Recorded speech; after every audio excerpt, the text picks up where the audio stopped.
Who is it? All right, I'm calling the Economic Improvement Corporation meeting on February the 23rd. It's 4 o'clock, and I'm calling this to order. And Gil will start us off with an invocation. Bow our heads, please. Lord, we thank you for bringing us together today safely to contemplate the decisions in front of us. We ask you for your continued guidance in the decisions that we make for the benefit of the people of Kirk County, but we especially pray for healing for all the family members and business owners that were devastated by the flooding that we had back in July of 2025. In your heavenly name we pray. Amen. Amen. It's been a minute since we've come together. So we had some minutes, speaking of minutes, from our December the 15th. Did everybody have a chance to take a look at them? Were there any corrections that needed to be made, any additions? All in favor of accepting those minutes, say aye or raise your hand. Alrighty, that has passed. And here we are to our, I didn't ask if there were visitors, but I'm There are assuming. no visitors. Speakers. Speakers. Here we are to our monthly reports, and so we'll be starting out with KEDC monthly report, and you get to do it. Teresa here instead of Teresa. Todd.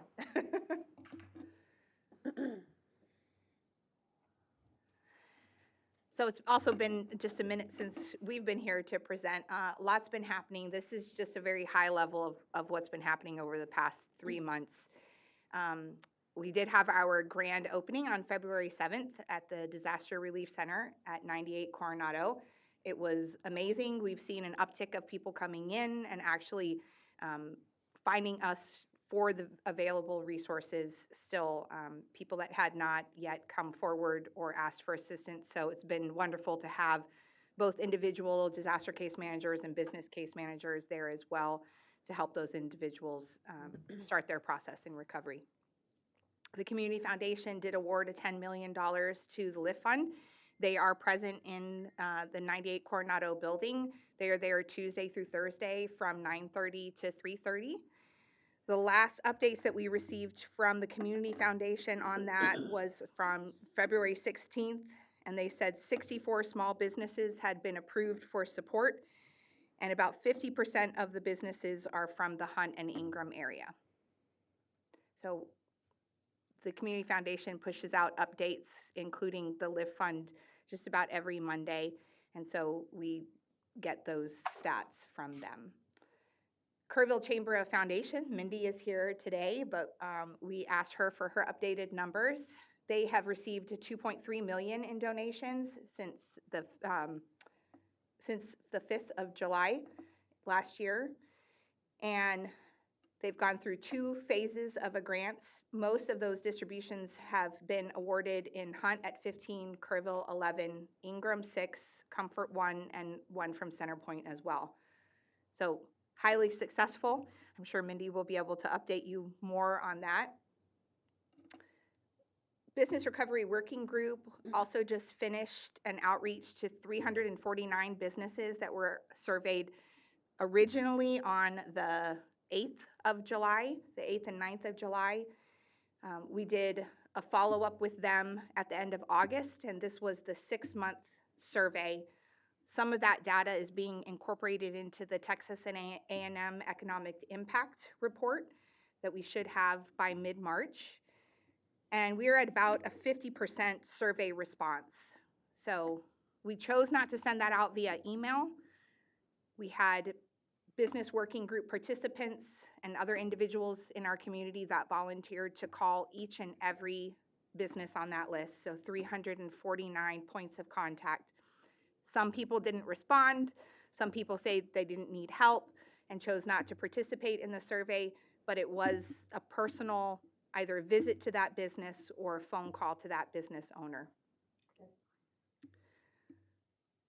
The Tourism Recovery Working Group received a $400,000 grant from the Community Foundation, and that is for the Upper Guadalupe Valley Visitor Re-Engagement Plan. That was $400,000 out of a $520,000 ask.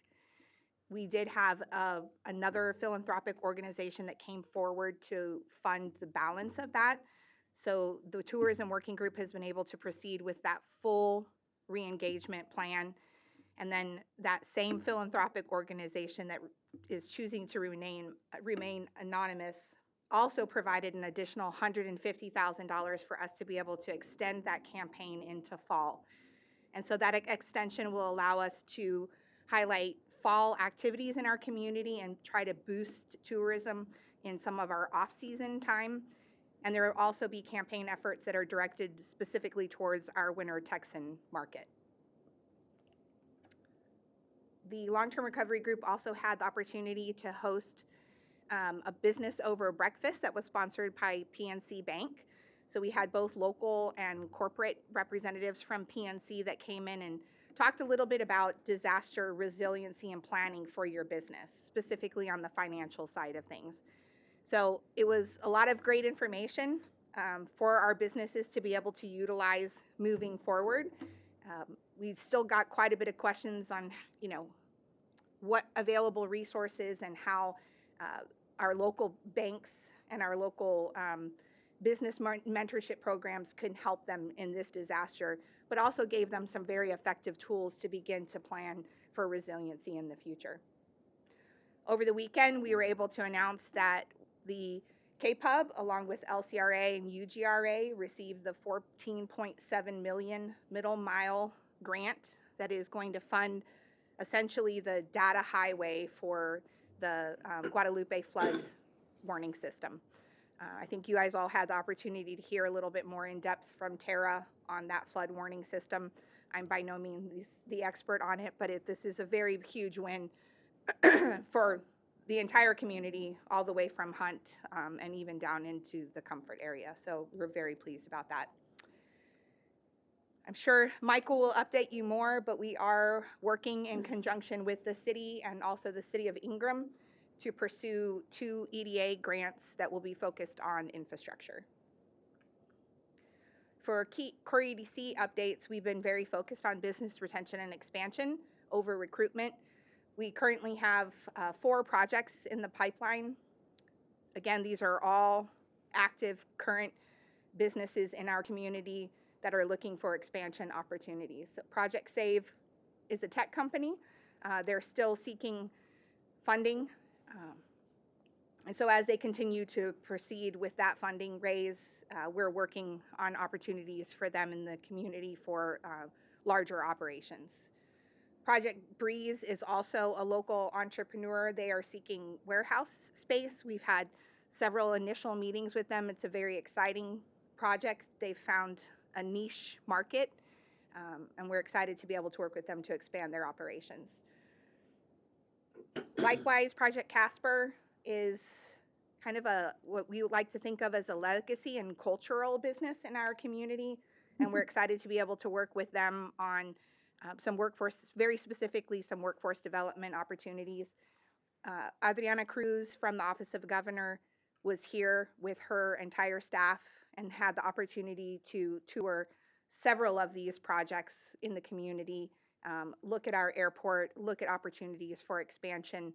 And so it was great to be able to highlight some of these projects for them as well and bring them to their forefront.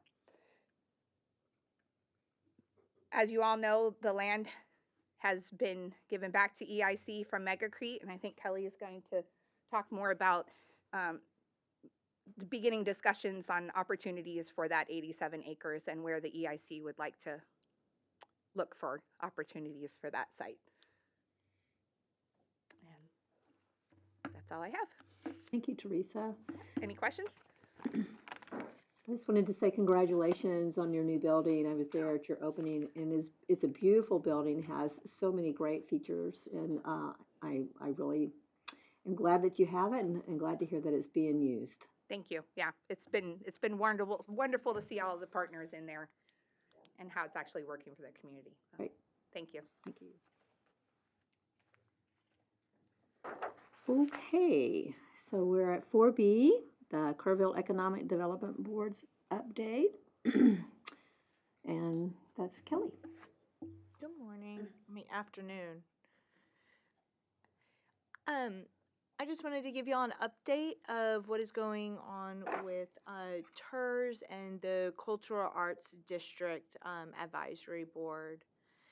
So TERS, number one, last time we talked about the exterior enhancement grant and where we were. So we had 42 responses, and since then we have had our meeting and we granted 13 of those projects, doling out the full $50,000. So right now those projects are underway, and I will be giving TERS a better update of where I kind of want to give that to them first, of like where the money went and stuff. So we'll be meeting in a couple of weeks about that. And then also, we are going at our next meeting, we'll be talking about potential projects that have come up, whether it be through staff or through other businesses that have asked us about various projects within the TERS district, and then also things that the board members have come up with. So this is kind of a little bit of the list that we've been compiling right now. The boardwalk, redoing the sidewalks on Water Street from Francisco Limas to G Street, some streetscaping over on Jefferson Street to kind of slow people down, because they kind of, everyone's real excited to get to HEB very quickly. And so that's caused some issues for those business owners. Downtown Wi-Fi has come up, so we're looking to put that on the list to see how much that might be. Renovating the public restroom, a trolley service, more upgrades to the parking garage, activating alleyways, and then we have, like I said, a full list. And then the Cultural and Arts District Advisory Board, we submitted our first grant, and we will find out on March 5th if we were approved. This first request, we're looking at getting funding to start engaging with a marketing campaign that would kind of piggyback off of the CVB's Kerr-crafted campaign that they have. And we did receive notice today that the Community Foundation is willing to be that 50-50 match that we will need if we do receive those funds from Texas Commission of the Arts. And then the next grant application will be June 15th. And so right now the committee is working on gathering information for what it would look like to do informational kiosks around town, and to maybe do an art aspect on those kiosks. So we're working with Catherine and Cap of what that would look like. Because this next application, you can they can fund up to $250,000. Now we're not going to ask for that much, but we have a much larger budget to work with this grant that's due in June. And that is it. Does anybody have any questions of Kelly? Thank you very much. Appreciate it. Thank you. And our next update is the Economic Improvement Corporation projects. And Michael. Thank you all for taking time this afternoon. Kind of rapidly trying to close out the costs on the sales tax bond projects, but just not exactly where I want to be yet. And so we're close to getting some decent numbers. I don't know that man in that picture there, but we wanted to highlight that because today is the testing and balancing of the elevator, which has delayed this project for about a month, maybe a little bit more. And we're at the mercy of Texas Department of Licensing and Regulation for some of this stuff. And, you know, they have a lot of things to attend to. And I suppose it just, when it didn't work out last month for them to be here, this was the quickest they could get back. So provided that test goes well today, we should have our C of O for that building and turn that over to the Heart of the Hills Heritage Center completely.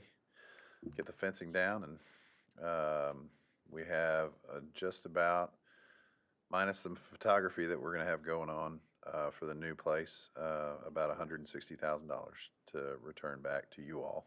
So y'all were the last dollars in, and the expectation was if there was any savings that those monies would come back. So happy to say that there was about 160 that was left over from that project. So, let's see, $160? $160. No, $160,000. Boy, that would be trouble if I said that. We've already spent it on the pool, so. Yeah. We don't really know. Exactly. Yeah, you know, the good news is there's money saved. The bad news is that we have projects still ongoing. I'm actually less concerned about the timeline of the project, although we have eaten into a lot of the contingency for that project. We're down to about $15,000 in our contingency. So we'll see. I think the bigger concern is the timelines. You know, we're pushing hard to make sure that contractors understand we want to be open by Memorial Day weekend. Whether or not that's a realistic number is yet to be determined. That's asking a lot of them. I think the real number is probably June, but June 8th is kind of the last contract number that we have. You know, want to be hopeful always, but it's just the reality of construction is some days it goes great and some days it goes slow. So we're having a meeting with them on Friday to kind of talk through, you know, what does substantial completion look like? When can I open, right? And when do we have to revisit the conversation of like, let's pause a few of the things in order for the community to have access to the pool, right? And are there areas where we can horse trade on certain items just to make sure we get that thing open? Because we heard that so much last summer, right? Kids couldn't go to the river, obviously, and we had the pool shut down with water in it, which was just kind of a kick in the teeth for everybody because they were like, it's got water in it. Why can't we do it? There was a number of really good reasons why we couldn't do it. But we're doing everything we can to make sure we get that open as fast as possible, without any escalations in the pricing on that one. Granger McDonald Park, we met with some representatives from the Upper Guadalupe River Center a few weeks ago, and they let us know that they would be taking on the ADA kayak and the other 4 kayak launches. As like we talked about before, our updated opinion of probable cost, your original grant is $2.2 million. Our updated OPC is $2.6 million, which has $400,000 in contingency in it. So less the 160 we had allocated for the launches, for the kayak launches, we're still about 265,000 over on that project. So we're still trying to find a way to close that gap elsewhere. So still waiting on word back from the engineers on any mitigation they can do. But again, this is not a big building design. It's a parking lot and it's a boat ramp. So, you know, if they could value engineer $265,000 out of that, I would be thoroughly impressed because it's not. We have free grass. We offered that because, well, I don't want to say we have free grass, but we're doing plantings all throughout the river, and maybe that's a landscaping option that we could do, is to take those natural grasses and use those, right?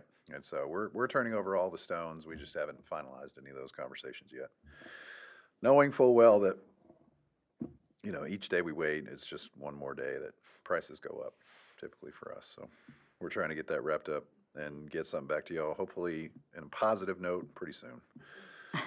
We have updated the POMA, the Performance and Operation, or Parks and Operations Maintenance Agreement. I think we're still finalizing it, but that would be a maintenance agreement where the River Center would maintain the park.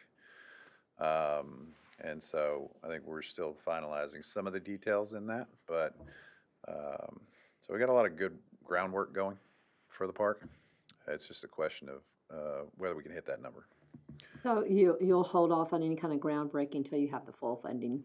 Yeah, we have to, because we can't let a project without the funding allocated for it, right? And so I would say if y'all are amenable to it, give me one more meeting to see if we can close that gap outside of the EIC. Otherwise, I need to come back and talk to y'all about where we stand, right?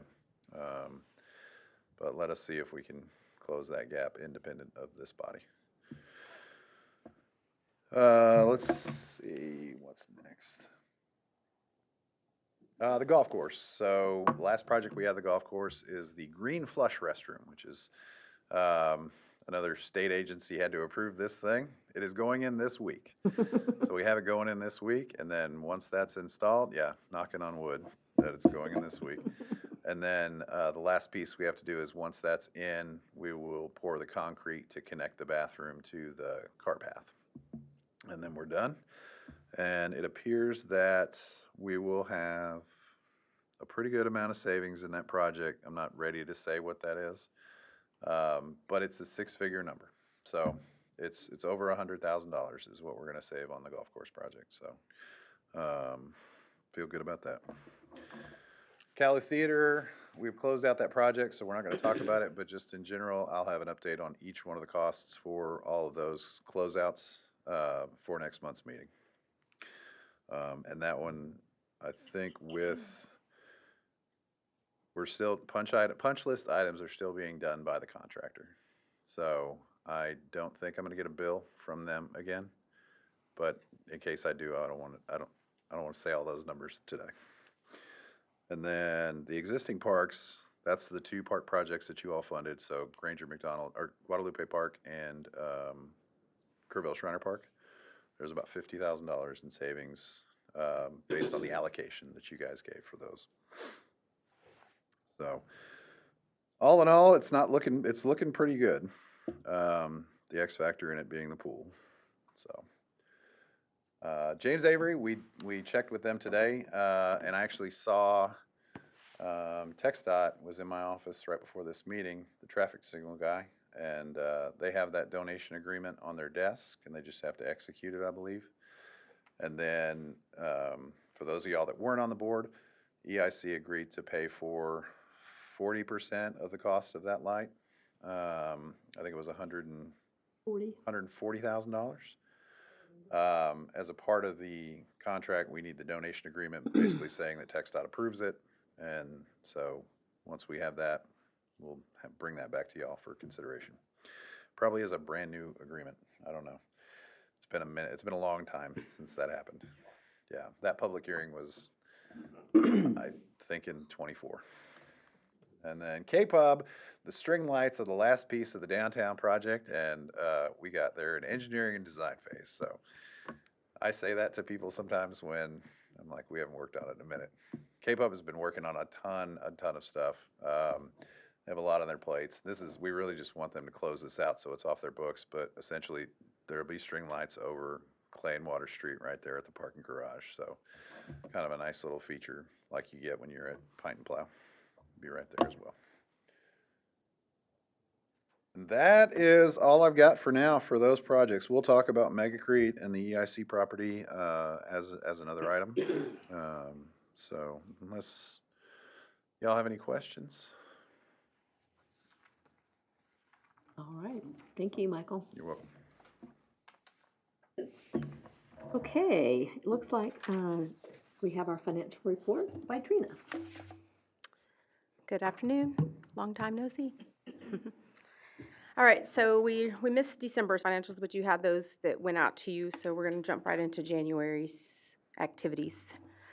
So this here is your sales tax revenue bond activities, and we're looking at your orange column for the January transactions. And looks like total interest revenues for the month was $36,165. And then moving on down to your projects, we paid out $295,284 in expenses. That was $112,000 for the golf course improvements, and then the Olympic pool was $183,000. So that would leave your bond proceeds less your project expenses, leaving $8.9 million left in proceeds left to spend. Now down to your arbitrage. So interest earnings minus your arbitrage liability is right now close to $1.3 million. And we did in January receive our 2025 arbitrage calculation from the financial advisors. And it looks like your liability went up, increased about $258,000. It's just we've been earning pretty good on those idle bond funds. And, you know, as the project expenses keep happening, they're putting it all into the calculation. But they will be looking at this analysis for the next 3 years. So right now, you don't owe anything, and chances are it's gonna dwindle and not be that high. But even so, as we explained early on, that we're gonna kind of keep these earnings to the side until we know exactly how much we have to pay. Alrighty. Any questions on quality of life? Just remind me, the arbitrage, we only have to pay that if we default? So it's kind of a penalty on the earnings you received on the bond dollars, on your loan dollars. So if you are earning more than you're paying into interest, then there's a possible penalty on that. It's because these are tax exempt bonds and you're earning monies. Yes, ma'am. All right, moving on to your operational activities. So your January sales tax came in at $415,000 for the month, and that is a 3.4% increase over January of '25. Year to date, that brings you to $1,695,000, and that's better than our estimate by about $42,000. So we're tracking along right as we expected for the year so far. We did receive February sales tax, however, last week, and that is actually down 7%. That was $556,000. However, you probably don't remember, but last February we had a large audit payment that came in. So if we're comparing that actuals to actuals, we're obviously down. But if we take that anomaly out, we're up still about 6%. So it's just black and white numbers, but we're not too worried. It's still looking pretty good. Your next revenue down is your interest income, $26,287 for the month. Year-to-date earnings of $107,000, and we're better than our estimate by about $38,000. The feds did have a meeting in January, and they did hold the rates at their target of 3.5 to 3.75%. Right now, your pools are performing slightly better than that, so we're still above where they want us to be, so that's a good thing. Down to your expenditure section, just your normal payments going out, monthly contract to the city of Kerrville for $18,000, and you had your second quarter to KDC for $94,000, and then your monthly debt service of $213,000. Total expenses, $325,559 for the month, and that leaves you a net change for January of $116,000. Now, I do want to notate on here that it's not part of these activities, but we set it to the side. You do have that liability. As Teresa was saying, the Mega Creek property closed and has been returned.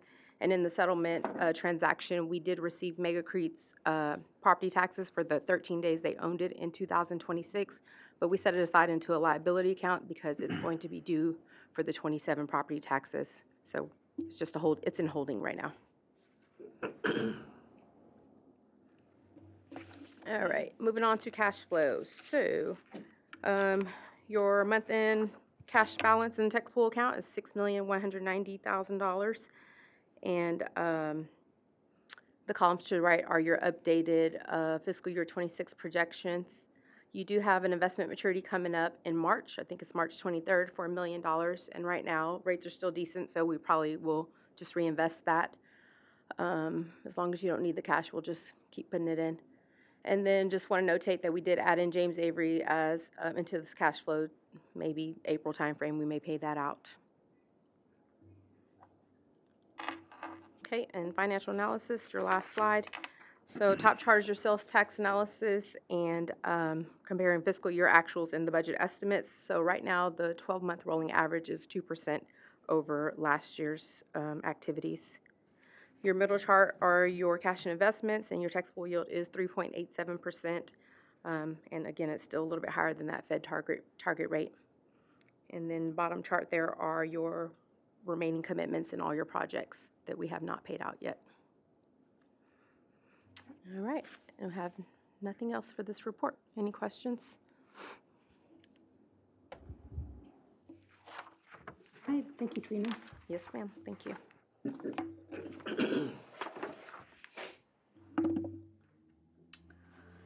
Okay, so here we are to 5A, looking at the Mega Creek update on the property.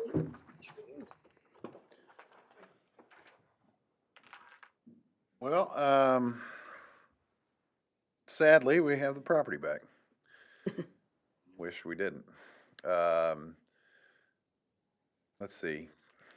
Gil was kind enough to show up and sign for the property, and you all received those affidavits. And the reason we had asked to do that instead of holding was because Trina had mentioned the taxes that Megacrete owed, and they paid us. If we had waited until a few days after Megacrete had signed, then we would have owed taxes. The EIC would have owed taxes, and it just was like, all right, let's figure out how we can uncomplicate this thing. So thank you for your flexibility in signing off on those affidavits. So the property is fully in our hands. At this point, I don't know that we actually have to do anything as an actionable item because that was a part of the provision that EIC would, if they failed to comply with those rules and regulations, then the property would revert back to the EIC, and so it has.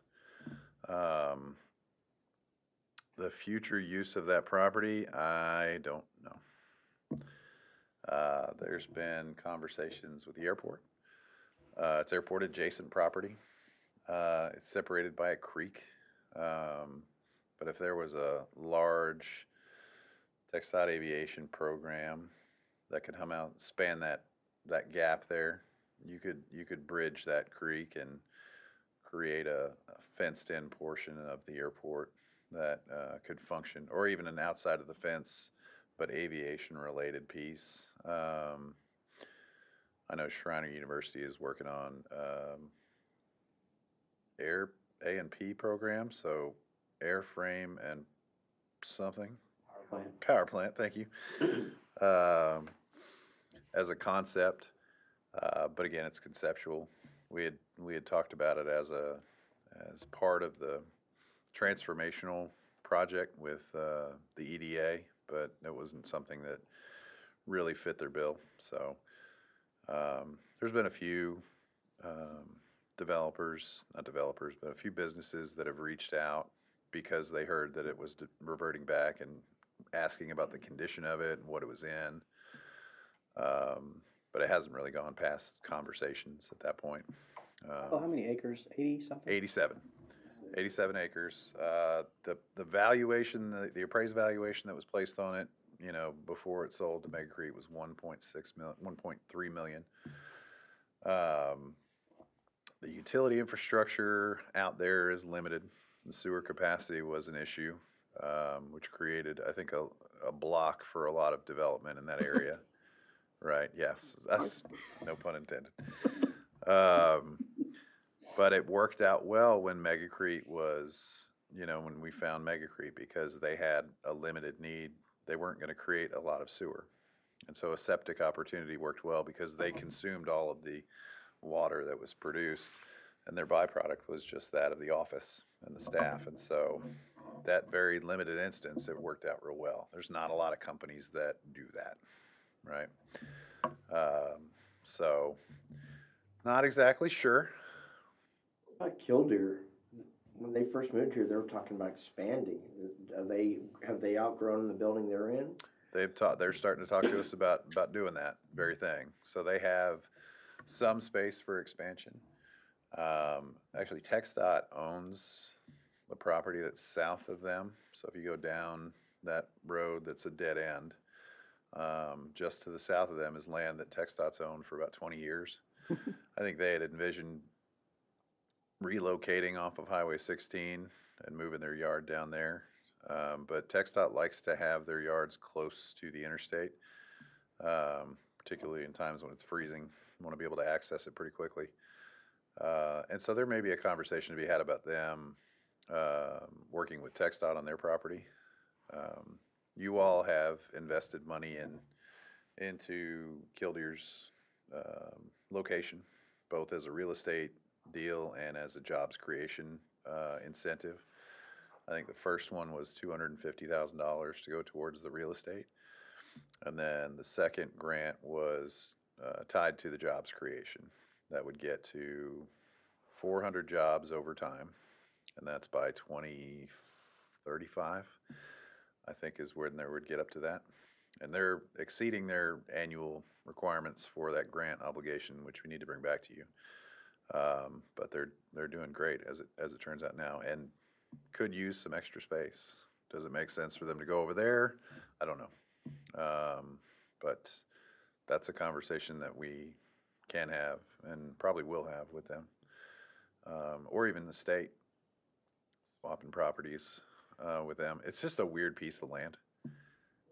It Is is. there a limit to what can be put there since isn't it in the flight path of the airport? Well, it's not in the cone, so the FAA creates a cone where you can't have buildings without getting some types of exemptions through the FAA, and you don't want to exceed that. Now, it's far enough away, and so imagine the cones work on the paths of the flight paths, and so they start to get bigger the further you get away from the runways. And that property is kind of off to the side enough where it sort of misses both of those cones. And then it also, depending on the heights that you get to, you'd have to get to a pretty tall building. Now, you want all those buildings that are adjacent to the airport, regardless of whether it's in the flight path, to be lower, because all kinds of things happen that get you outside of your flight path and you're low. And so highest and best use, I think we've established as, airport adjacent industrial manufacturing, definitely not residential. The initial talk 20 years ago, I think, was talks of doing residential out there, but the best practice when you're next to an airport is to limit the amount of rooftops you have and the amount of people that are consistently, underneath that flight path. So commercial, it really is kind of the best use. Again, just a weird spot, unless somebody wants to buy it and build a ranch. Y'all can have 1.3 or $1.5 million. I mean, those seem to be the two best options. Develop it into a manufacturing of some sort, commercial of some sort, not retail, but or ag ranch land. It's used right now as a goat. Goats use it, and a donkey. The donkey likes me, by the way. Do we have it rented to them? There is yes, it's A lease. somewhere. There's a lease somewhere. Yeah, probably needs updating. But I will take all ideas. We can actively market that property, but this was on the books for 20 years, off for about a year, and back on. So my hope is to have it out of your hands in the next 2 years, but I don't know who or how we're going to do that. Should we hold our breath? You can, but I like y'all, so don't hold it too long, and don't wait on me, please. So the airport thing, I am interested in that conversation. I just don't know how that works, because that would require a pretty substantial amount of capital investment. Bridging a creek is not an easy thing. That's $1 million plus, the most basic of bridges to get across.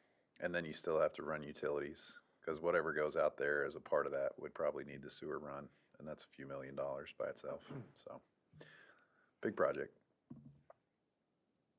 We'll find you something. I don't know. Well, maybe we'll hear about something right now coming up in 5B. Are you through? Are there Yes, any ma'am. questions? No, I'm all done. Does anybody have any questions of Michael on Magna Creek? Maybe Kelly. Are you giving this part, Kelly, the strategic vision, or is Michael? Michael will do that. You want to do it? Oh, all right.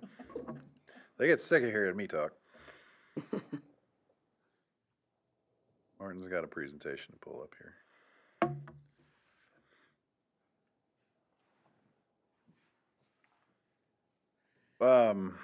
So as a part of as we lead into budget, we've had a couple of conversations about where funding should be directed. Should funding be directed anywhere at this point? We don't know what we don't know. And so should we keep that powder dry, I think is what somebody had said. Waiting on that. And I think we're still there. We don't know full costs to a lot of things, piecemealing stuff as we can. the city's trying to work on getting a cost breakdown and funding commitments for Louise Hayes Park and the renovations to that, but there's still ongoing conversations. So I imagine whatever we come to, there'll be a gap there. We've talked to the Community Foundation, but those talks are still just ongoing. I think we had a pretty good price tag for the grand scheme that Parks Director Jay Brimhall come up with his team and the Parks Board and Council approved. Was about $14.5 million for that renovation, which is a big, grandiose idea, right?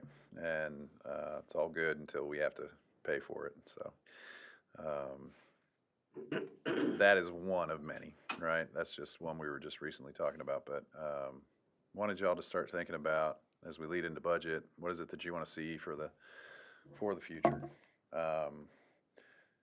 Kelly and I just got back from ICSC Red River. It's what's called the International Shopping Center, a consortium of shopping centers. It's a bunch of Blue Blazers and brokers and developers who are all wheeling and dealing and doing triple net leases and selling property to somebody who just bought a property from them. And it's all about sales tax dollars, though. It's all about shopping centers and retail trade and that kind of thing. And so we had just gone down there, a lot of it to speak to the next slide, which is police station.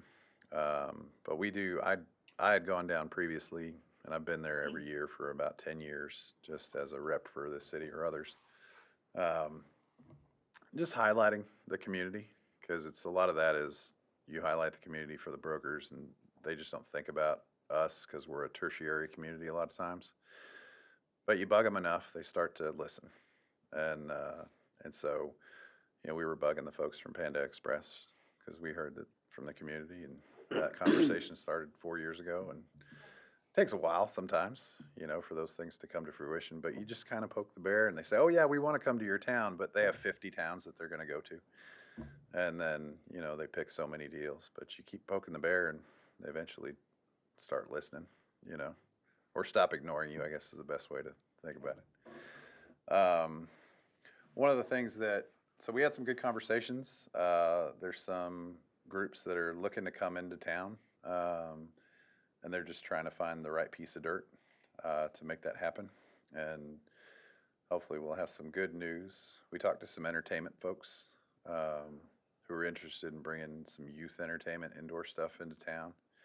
We talked to them about the mall closing down, the arcade, and you know, the kids have limited things to do here in town, and that's always a hard sell, because that's a numbers. They're all just numbers driven, right? So it's how many kids can you get through the door, how many people can you get to make sure it's viable.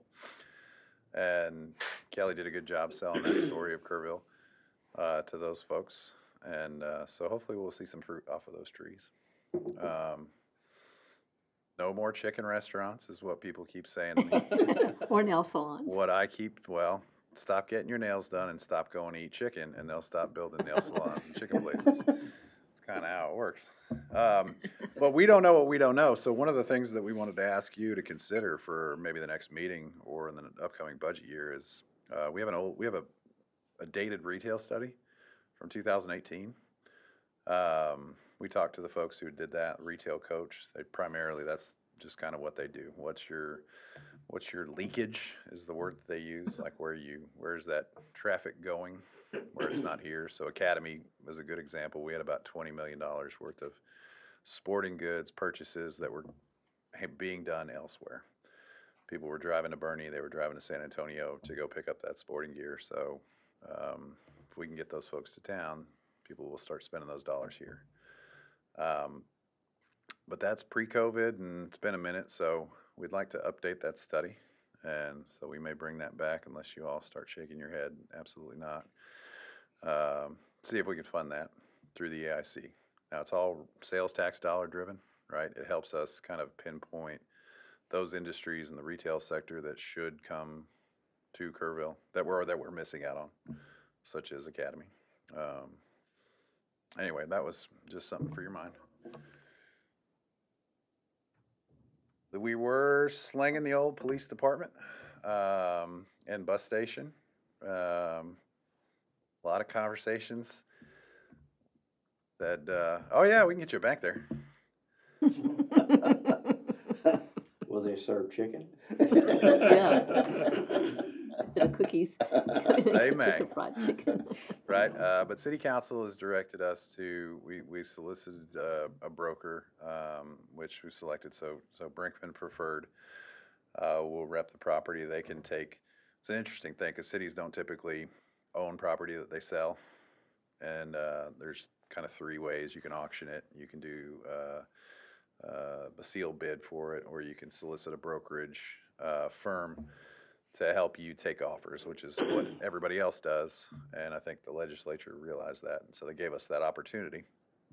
And so we're going to do that, and there's no provisions in there, no exclusions, no anything, so just kind of highest and best use. And so we'll start getting those offers from the street, I think, in the next few weeks, as people start taking a harder look at it and the broker starts pushing that out there.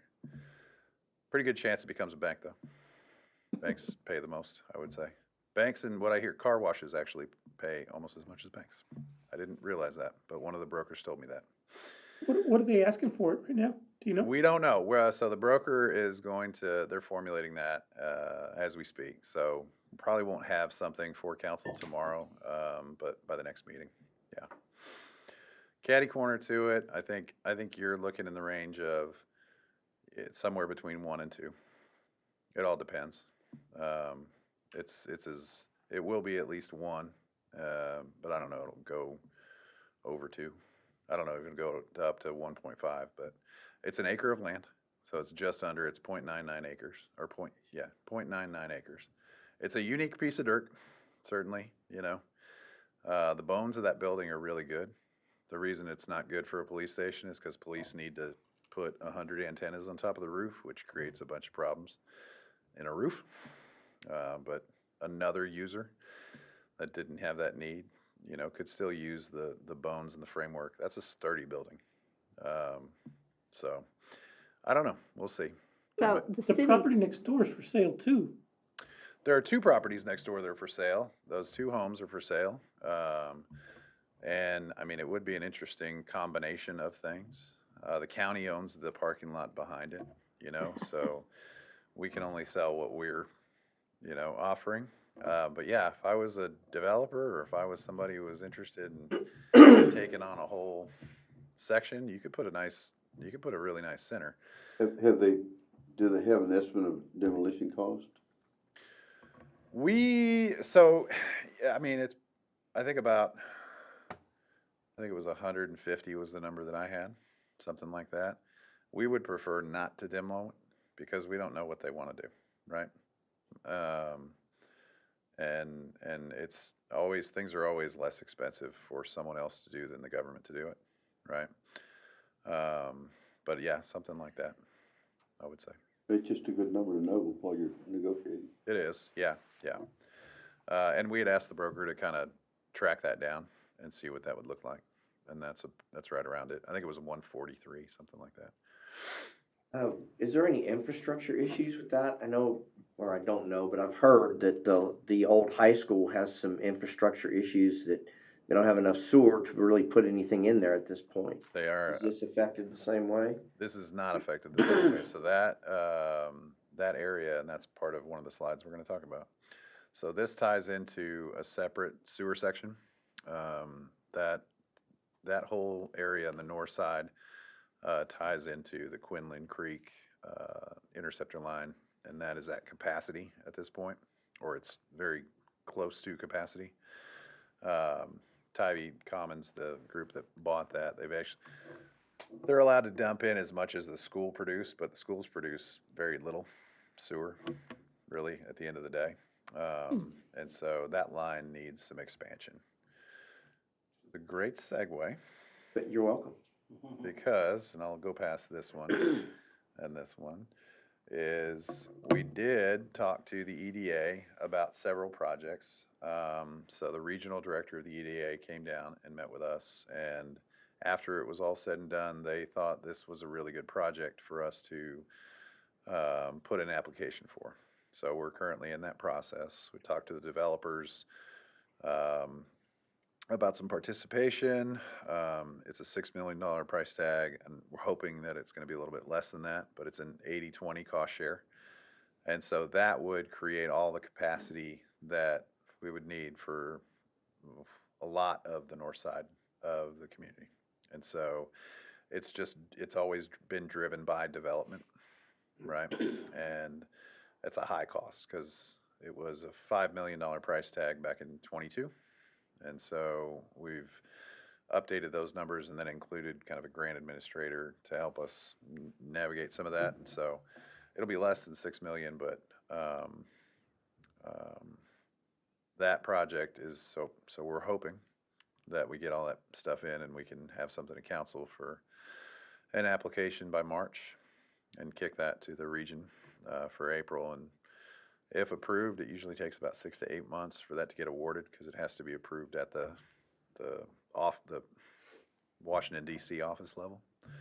And so that would open up all of their sewer capacity.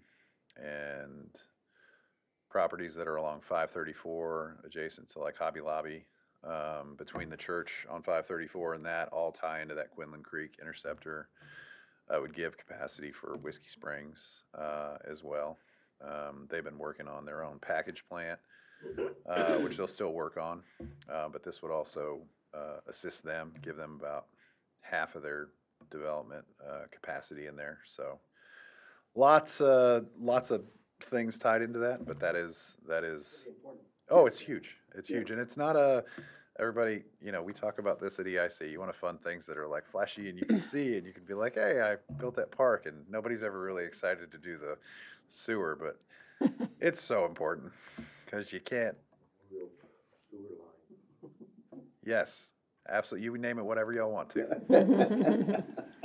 All right, so backing up a little bit, the KEDC folks and Kelly talked with Office of the Governor, their economic development side, Adriana Cruz. She came down. She spoke at a conference that Kelly was attending, and Kelly offered to have her come down and take a tour. So they brought down staff from the governor's office, from economic development, the department heads for economic development, tourism, finance, and their business development office.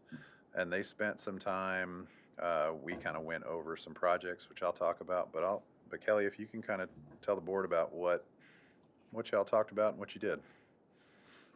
Yeah, so Adriana Cruz's office, she's the executive director for the governor's office. And so they have since divided out point people and directors for all these different subgroups. And so they met with myself and KEDC. Michael gave a great presentation, just kind of giving them an overview of what our demographics look like, what does housing, workforce, what are our top industries, what are our deficits and gaps that we're kind of looking at, what type of industries kind of fit our community best. And then we went and had, also Kirk Griffin gave a short overview of what's going on out at the airport and some of their expansion plans in that comprehensive plan. And we went over to Schreiner University for lunch. We had a wonderful lunch over there. They do such a fabulous job with they're just so receptive. And so we talked about the workforce development and what they've done, how we've been able to connect with them to help with our workforce gaps. Some great information for some opportunities that Schreiner University didn't realize might be available to them, that they thought were only available to public institutions, that they think that they can find some avenues for private institutions.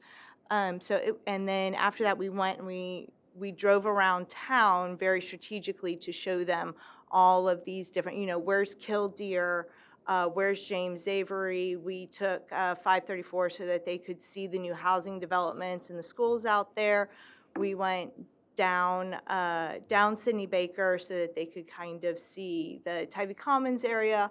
Also to talk to them about where their TxDOT building was see if they might want to move it. They didn't seem very excited about that, but we'll keep asking. And then we went down Holdsworth so that they could see where the new sports complex was, where that Blue Wood was up and running. And then we took them down then we went down Harper and down Guadalupe Street so that they could see a little bit of what our recovery, what the physical recovery is looking like for the river. We talked about those pieces of property over there, and then also the Guadalupe Park. So I'm excited to send them, whenever Guadalupe Park is up and running again, some pictures.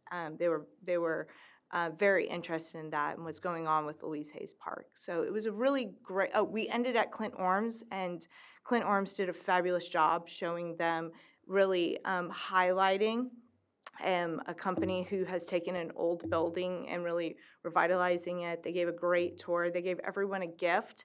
And actually, the governor's office, whenever dignitaries come, they have gifts for them. Well, they have been purchasing these gifts from Allen Boots, and Allen Boots was outsourcing it to someone from the north somewhere, and so they actually connected with Roxy Orms, and I think that they're going to start ordering some gifts for dignitaries from Clint Orms. So it was a wonderful experience, and they are very open to any time that we have any issues, given like even the James Avery thing, to contact them and they can help us and kind of push things along when needed. So it was a really great time for us to showcase Kerrville.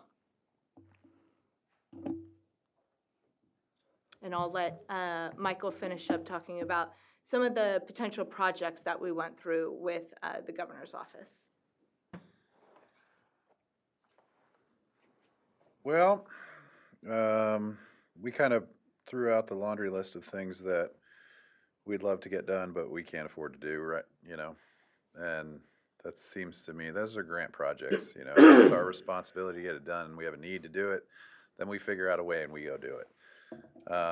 But this is the want to have, not need to have for some of this stuff. And so, we've been talking about doing some work on Jefferson, some streetscapes on there, kind of starting at the plant house, the greenhouse right there across from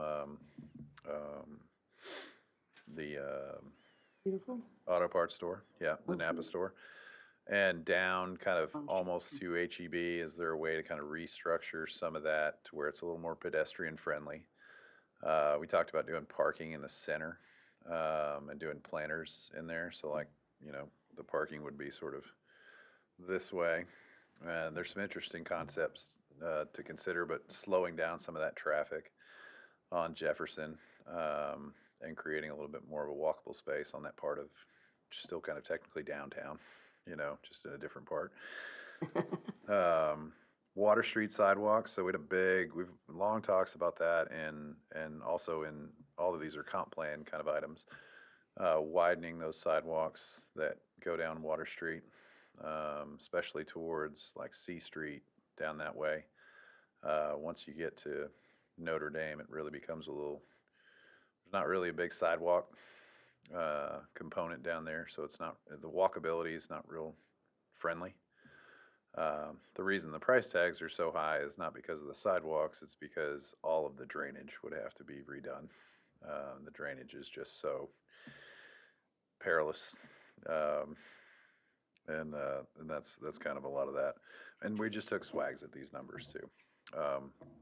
The downtown boardwalk, I think we've talked about that elevated boardwalk downtown that would go from the library to the pavilion and be basically the Arcadia back porch kind of all the way across. Still the best project in the world.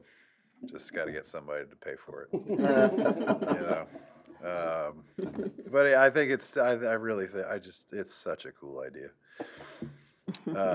And we talked to him about some infrastructure projects that would it be nice to get these done? Yes. The bridge at Arcadia Loop is it's like a single lane road. So it's not meant, you couldn't drive two cars past each other on that bridge. You got to stop and slow down. It's fine. Structurally, that bridge is perfect, so it's not an issue. It's just, it'd be real nice to not have to have a one-lane bridge there. Some stuff within town, some drainage issues on Shriner Street. When it floods pretty bad down there and blocks up. could redo a lot of that. Croc Center drainage, so for us, when we're after a big rain, our first thing is, at least one of us, is to drive down Hay Street and see how the neighborhoods are doing, because the drainage, that Doyle area it can get pretty bad. And so that's a big project for us to tackle. We'd like to. And then, I don't know if we had talked about the Elm Creek reuse line. So, does everybody know where Elm Creek Park is? Okay, if you're over in kind of Starkey Manor and you're heading west, there's that kind of gravel trail walking path right there around Coronado and oh God, I'm a blank on it. Lois? Lois, thank you. Yeah. It's basically a floodplain park. So there's a creek. Yeah, it is a floodplain park, and so there's a creek that kind of starts right there, but it's dry for the most part. What we had talked to City Council about was, in addition to a TCEQ project, we would take the excess capacity we have for reclaimed water, and we would pipe that water from the athletic complex out to Elm Creek, and then create kind of a perpetual creek from Elm Creek that would drain into Nimitz Lake. And that would add 500,000 gallons a day of capacity of water for us. And so council had asked us to kind of source new water, and that's kind of the most reliable source that we'll ever have, provided everybody's okay with the concept of it. It's no different than being downstream from Kerrville if you're another town. We just happen to be upstream of just about everything but some camps. There's a few camps that have some discharges, but not really. There's no new water anywhere. There is no new water typically. Yeah. And then Nap Lift Station, that's a project that we'd like to see in conjunction with a few other things out on the west side of town, which would open up some development opportunities, redevelopment opportunities on Ingram. Again, one of the bigger issues out in town is a sewer issue. So the sewer line that leads out to Ingram is at capacity. So, for example, if Yogi Bear wanted to add more cabins, they can't. There isn't capacity to do that. So the major projects that we have are pretty substantial. But this is one bite at that apple, is that Nap Lift Station. So, again, these are projects that we'd like to see done. Do we have to have them done? No. Would they benefit us? Absolutely. So, talked about the ED grant. And there's the Peterson Farm Road project. Looks like Pac-Man to me, or a goldfish. As you can see, it is adjacent to the airport. It certainly has that capability. And then if you go west of it, it's residential. There's a Cowboy Church out there and a little rodeo, and then people's homes, about 20-acre tracts.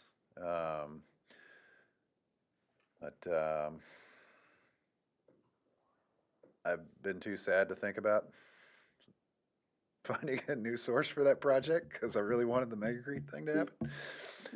And we've had other things on our plate. And so we haven't really kind of talked about that too much, but we'll put it back on our radars and keep talking about what can be done with that property as we move forward. And if y'all have ideas on what you want to see out there or what you think could go, please don't hesitate to call, because, that one's a pickle.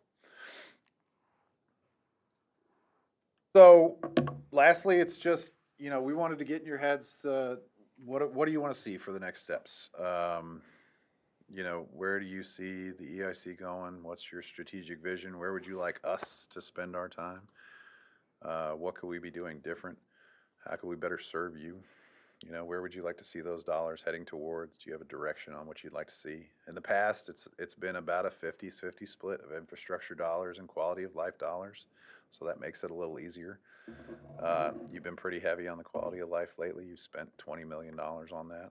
Are there things that you would like to see? And I'm not asking for y'all to answer it now. I'm just saying I'd like to have that discussion. We'd like to know that. It helps us. I don't want to bring back things that you all don't want to see. I don't want to bring back things that are, no's. I like getting yeses. The easiest way to get a yes is, here's your consensus on what you want to do. We'll go out and figure out how to make some of that happen, and we'll bring it back to you. Yeah. You have a little question on showing us the police department building. was the intercept with EIC on that? Like, does it has potential for, it's a city-owned building, right? So none of that money is coming back to the EIC, right? But No, unless y'all want to buy it. I don't, you know. Trade you 86 acres for it. That's a pretty decent little swap right there. That's not bad. I'll have to talk to some other people about that, Mr. Foster. But yeah, I don't know. Okay, I just wasn't clear on if there was an ask in there, or you thought that No, there no might be ask. potential for some bargaining tools from the EIC with the buyer, or, No, I mean, it's not very often that we have a piece of property that is for sale. okay. So you're Anyway, just I think kind of- partly we just wanted to highlight that. Okay, And we do have kind of clear directions from council that this is just, put this on the market and the market will tell us, what should go there. And so, no ask from the EIC on that property. Yet, unless you want to make an offer and I can go tell the city council. 87 acres for a police station.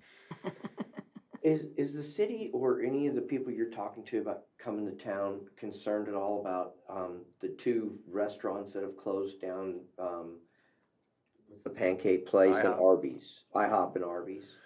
No. I don't know why they closed down, but is that at all a concern? The Arby's it was an interesting location, right? That's a tough spot right there. The IHOP, I think that is a function of, to me, when we talked about it with the IHOP people, because the brokers that represent IHOP represent Applebee's and represent a few others. Was it Fuzzy's Tacos? Yeah. And two others, and they were like, typically it's, I think it's part of it's the sign of the times of post-COVID. That's part of the reason why Arby's was built, the footprint it was built, was they're starting to see less and less people go into the stores. And I think they had enough seating in that store that was legally required based on the footprint that they had, and enough seating for their staff to take a break. Outside of that, it was just a drive-through store. And so I think that store had some challenges from the get-go, where its location was, the way that they set it up, and the market kind of said. But no, I haven't heard that. We have quick service restaurant conversations all the time. But Denny's closed as well, right? So two breakfast kind of diner spots. I don't know if that's indicative of anything, but it's interesting that both of those closed. And I love them both. I was happy to get a Grand Slam breakfast anytime somebody offered that to me. But I don't know if enough people are going to those anymore to make it worth your while. They're becoming more health conscious. Yep. People aren't eating all the heavy carb breakfasts. Well, and that Denny's was ahead of 20 design, but it's Yeah, it was. Yeah. But I think Yeah. Dunkin' Donuts is struggling as well. Yeah?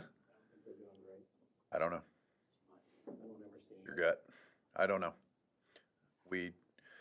My kids eat the donuts for sure, but we haven't taken our kids to an IHOP for a long time. So no, to answer your question, there's restaurants, but there's one being built right here, right now, right?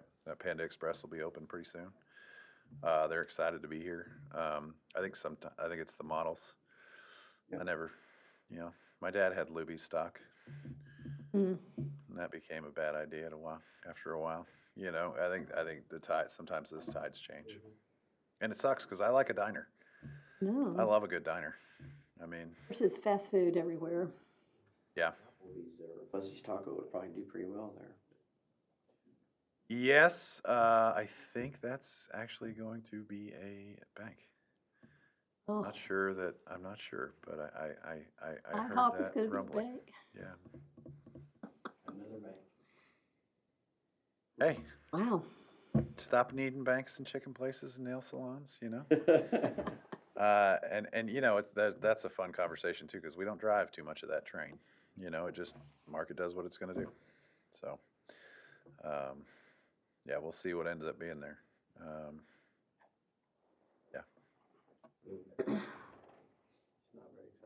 Anybody have a comment on kind of a direction that you're thinking that you're kind of considering for the EIC? I mean, we're gonna have some limited funds, but not as limited as we thought we were gonna have, so does anybody have? I mean, just generally, in my experience, in my 3 to 4 years being here, the projects generally come to us as opposed to us looking for projects.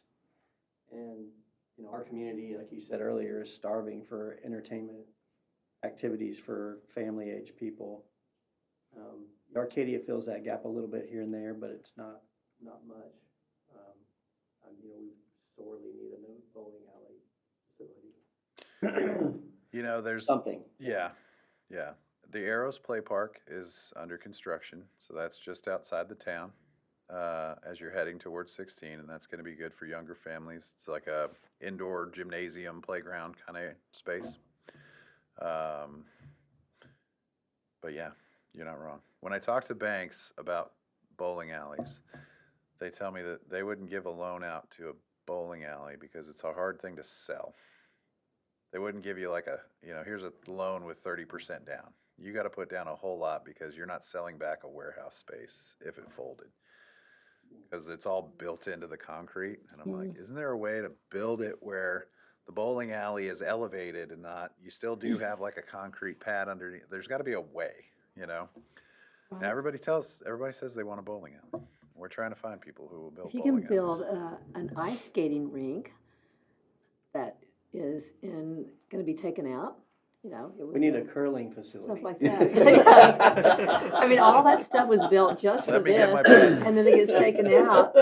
It seems like you could build a bowling alley Yeah. similarly, you know. It's, you got to find somebody who's willing to do it because those are passion projects. I mean, that's, you know, that's driven by some of that. And I don't know if that's ever an ask that comes before this body, is to say, like, if there is a bad economic, I don't say bad economic development deal, but a deal where you're, you know, helping someone close the gap on what is kind of a riskier business model. I don't know if that's something that y'all should consider, you know. You tie it to the property, you tie it to default or anything like that, and hedge your bet a little bit. Maybe that's something to consider. If there's people out there who are willing to discuss that, because I've had talks with some younger folks, not young, I don't say younger folks, people in town who are willing to invest in those kind of things, but they're scared. You know, if they were a collective of folks, they're still trying to figure out a way to make it all pencil out, and it's hard to, there's a lot of unknowns in that. You know, it's a reason there's not a bowling alley right now, because if it were a financially doable, perfect model, somebody would build it and it Right. would be here. I mean, there's you know. probably a lot of ghost town bowling alleys that are out there, you know, that. We they can don't- pick them they up, don't- ship they them don't- down here. I'm Yeah, all for it. draw a lot, enough people. I want it. Make them I mean, they profitable. do really well. Like when you go to the ones in when you go now to a perfect game, or not perfect game, a newer alley, it's chock-a-block full of people. There's a lot of people there. Pinstack, the new one just on this side of San Antonio. Yeah, It's a lot more than a bowling alley. yeah, It's got the big arcade and it's got the food. And, you know, it's a sports bar. It's got all those things. yeah. So I think the concept of just a bowling alley is it can't be that. the right direction. I think you gotta go bigger. And then I you went have, to a place that had 36 holes of putt-putt indoors, and it was awesome, and it was crowded. They've Yeah. done those really well too. Yeah. Yeah. You combine that with an arcade and a bowling alley, you got something, you know? yeah, and finding, so, and they like those, the traffic counts in the city are a little bit different in the drive-by traffic that they'll get through the door, but if it's a good enough spot, people will drive in to come, Flat dirt nowadays is, you know, a lot of a challenge around this place. yeah. Well, there's 87 Oh, acres. look, I know, there's 87 87 acres acres. out there. It's not exactly flat, but. That's not a good drive-by location. Well, it's, We for- can put big flashing lights in one of those old time, those lights that went around the city. Can't remember what you call them. You know, I think you said it right, Michael. It's, you know, if the opportunity is there, it'll come. It's just, you know, we're all still recovering from COVID, and then we had the flood, and, you know, this town is just kind of, everybody's just kind of breathing heavy right now. Yeah. So, if, you know, give it a minute. I'm okay with us keeping some powder dry, like you said. We can let that money grow and save it for a minute. And I know that's not really the business that we're in here, but until something viable comes before this body, I don't think we're not jumping at the bit. I think we've still got a lot of unknowns in front of us for Yeah, the I next think we've 6 got unknowns. to For 12 sure. months, For sure. and that makes me real cautious. Yes, sir, 100%. But I think that that's what he was trying to put in front of us, is like, are you, or do any All of those these? infrastructure any of those- projects are interesting. The sewer one up there by the north side of town, I think is, Yeah. got my interest more than anything else. And not that the others aren't viable. We're on our way. We're not even asking y'all for anything on that one, so, we're in a good spot right now with Well, that. do we have the capacity to be part of the other 20? Well, My point is, I was thinking earlier, and I don't know the structure of how it works. You see a lot of it in a lot of the, funds that have been given to this community. There's always a 60, 80, or a 10% or whatever else. Could we serve as a function of a plug on some of those types of, projects that are offered or talked about? 100%. I mean, absolutely. So this project, we talked to council about asking, because the development community that is not there yet is directly going to benefit from this expansion. And so we had asked them to cover the 20% match that's required for this particular grant. But there's ways that y'all could incentivize those projects if. Are the owners of Tybee Commons gonna pitch in at all? I mean, they part are, of that- that's as good. part of that conversation, They're gonna right? have, I mean, they're gonna get a lot of the benefits, Oh, for what, sure, so. I think my thoughts is I'm seeing in some of these other, and I don't know how it fits structurally or legally, but it leverages your money, so I mean, it's that last gap to a step that everybody's cautious about, Oh, yeah, and I think that's a good function for where we are.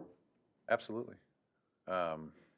And that's, as y'all have, I mean, we can bring, one of the struggles that finance is working off right now is that the match for us is, Trina and Julie over there, they look at me and they start getting mad when I walk through the door, because I'm like, hey, I got a $10 million grant opportunity. And they say, how much do we have to front on that grant? Because we're not full of cash. And so if the EIC could act as a buffer for that even, or as part of that match on the 20%, for some of these projects, then if y'all are willing to consider that, that checks a box for us for sure and helps us navigate some of this a little easier. I don't know if that's what you mean. It is what I mean. So 100%, we could use I that. didn't know whether it's legal or not, Yeah. frankly. No, the grant, when the city signs off that they're going to be responsible for the project and that they will cover the match. How the city covers the match, if it's through the city's funds, through the general fund, or if it's through the EIC and an agreement between the city that the EIC will contribute that match, or in this other case, if the developers will contribute a portion of that match, that's not the concern for the feds. They care that we sign off on and say, we're gonna cover it. So, it helps make that, conversation a lot easier, and we feel like we're on more steady ground if we could come to y'all for some of those matches, for sure, as they come up. There's a pretty decent retail development planned out there at Whiskey Springs as well that they're running and gunning on. So there's some exciting stuff that they're working on. They have 250,000 square feet of commercial and retail space. So Yeah. That's sort of an exciting thing to kind of keep in mind for the community as well. Yeah. Are they in the city limits? Yes, ma'am, they are. Yeah. Can they do those without the sewer project? Can they? They figured out a way, right? They have figured out a way where they would be tied into their own wastewater treatment plant. It's easier, I think, in my mind, if they're tied onto our sewer system and we provide them with reclaimed water and they're tied onto our system. But it does cost a little more. This project would reduce that cost, to the tune of $5 million, when it's all said and done. So it's an incentive for them to participate, because it creates less infrastructure for them to have to create and manage into the future. because now it's our responsibility, right? And we're happy to have it too, because we have ratepayers who are funding the system, so. I'd like to see us focus a little bit on the river trail, see if we could expand that some more. I think that's something that brings people to the community, especially in this time where we need tourists to come back. If we could expand the river trail some more, I think that would really help out. I mean, I think we're always gonna be probably splitting our efforts on between quality of life and infrastructure.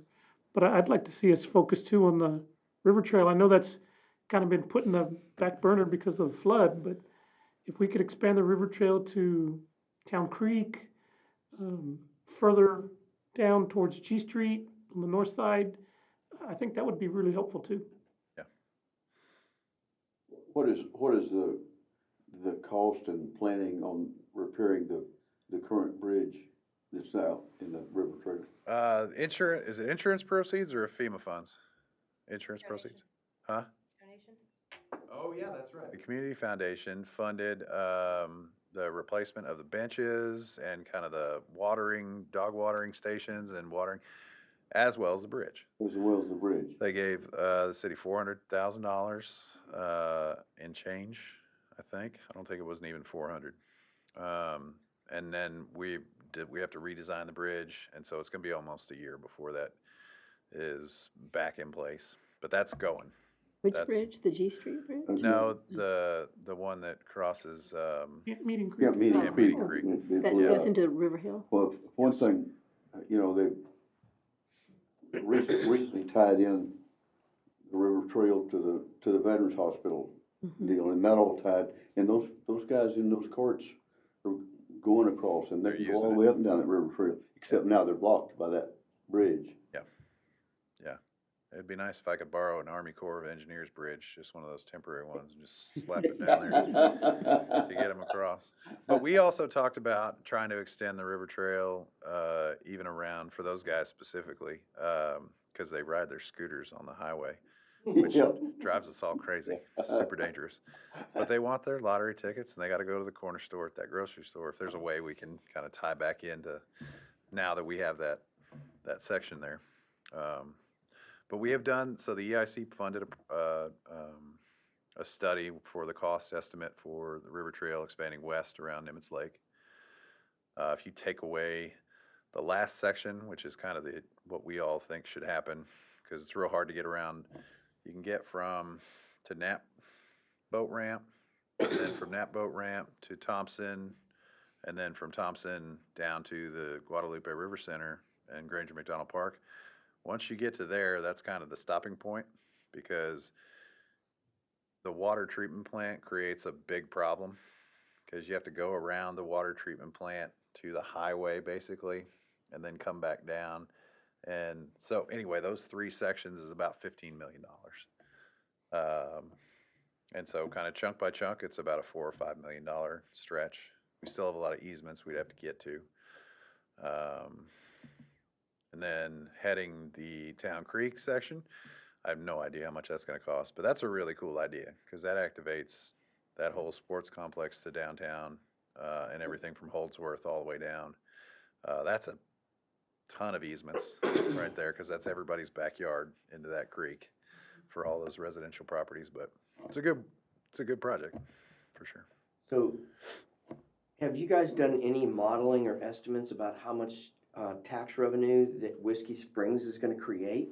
So we would know, okay, if we help fund a project there, we're gonna have X amount more funds going forward after it gets up and running to do some other quality of life projects or something like that. Sure. So they had to do, because they created a tax increment reinvestment zone for up there and a public improvement district as well as being created. So their estimates on full build out is just over $1.1 billion on the 800 acres. So that's the golf course, the resort, 2 hotels, 385 homes, Jeez. 70 apartments, and about 250,000 square feet of retail or commercial space. And their estimate is 1.1. That's Current dollars. that's at full build out, right? What property about, tax. what would that create in 4B tax money Ooh, annually? I do know that. You don't know that off the top of your head? You don't have it written down? $10,000 in sales tax. So 10,000, How much? 10,000. $1 million in sales will create $10,000 in sales tax revenue. So however much they plan to So, Well, plus that's a long way off. yeah. Yeah, I can bring that back to you the next meeting. How about that? I was just Well, yeah, curious to be see. nice to A know. lot. You know, I was gonna say, with the next, if we spend some time on the next meeting with those kind of thoughts, we sure wanna look at our budget, for what we think's coming. I have some concern that it may drop. for the sales tax? Yeah. Yep. Well, the finance budget's that flat just about every year right now, because flat or minus 1-2%. Yeah, We average between 4 and 5 million a year. Is that where we're at? we are at, yep. And I mean, I'm not even hearing rumblings of projects that are looking for funding, at least where I'm at. There may be stuff in y'all's back pocket that we don't know about. Well, the projects Teresa talked about, you know, I imagine those things, when they get past the due diligence phase and they're getting a little more serious, those usually will come with some kind of ask. The whiskey thing, really came with an ask from council, to create that TERS and to create a public improvement district, because there's a lot of infrastructure needs to get there. It's very challenging topography where they're building. Yes, it is. You know. Yes, it is. Yeah. That golf course is gonna be a masterpiece. It's gonna be so cool. The houses are gonna be really nice, but I don't know. I was born into the wrong tax bracket to afford them. Yeah. They're gonna be pretty expensive. we're in the same boat. Okay. Does that feel like you kind of got a heartbeat of what's Yeah, going on up here? I think, you know, if we were doing something real wrong, I think we would have heard from y'all. This is the wrong direction. Go turn this way. I think we're just kind of status quo at this point.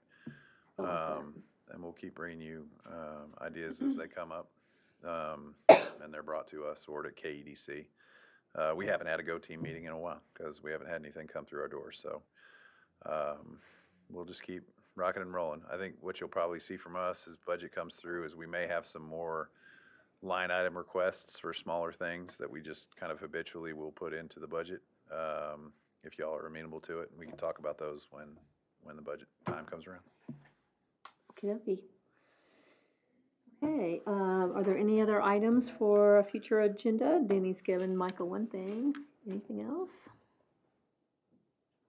Okay, then we are adjourned. It's 5:28. Thank you all.